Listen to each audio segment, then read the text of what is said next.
Hi guys welcome back to one more mini vlog. ఈ mini vlog వచ్చేసి నేనైతే మజ్జిగ చారు చేయడం ఎలాగో చూపిస్తున్నాను. ఇది జస్ట్ సింపుల్ గా హాస్టలర్స్ కోసం. సో ఎప్పుడైనా మీకు కర్రీ నచ్చినప్పుడు సింపుల్ గా ఎలా చేసుకోవాలో ఈ వీడియోలో చూసేద్దాం. సో ఫస్ట్ అయితే ఆనియన్స్ టమాటో కట్ చేసేసుకున్నాను.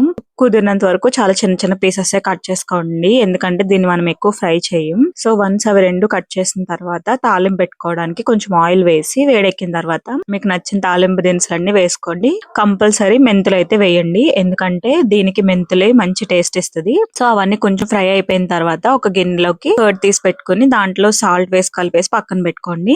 తర్వాత వేగిపోయిన తాలింపులో ఆనియన్ అండ్ టమాటో వేసి ఫ్రై చేసేసుకోండి. అది ఫ్రై అయిన తర్వాత ఉప్పు కారం పసుపు వేసి ఇంకొంచెం ఫ్రై చేయండి. అది అలా ఫ్రై అవుతున్నప్పుడే మజ్జిగలో మీరు కొంచెం ఉప్పు పసుపు వేసి కలిపి పక్కన పెట్టుకుని అది ఫ్రై అయిన తర్వాత తాలింపు అంతా కర్డ్ లో వేసుకుని బాగా మిక్స్ చేసేసుకోండి. అంతే ఈ రెసిపీ. వీడియో నచ్చితే subscribe to my channel Jaya journey. Thanks for watching. Next A recipe కావాలో కమెంట్ చేయండి.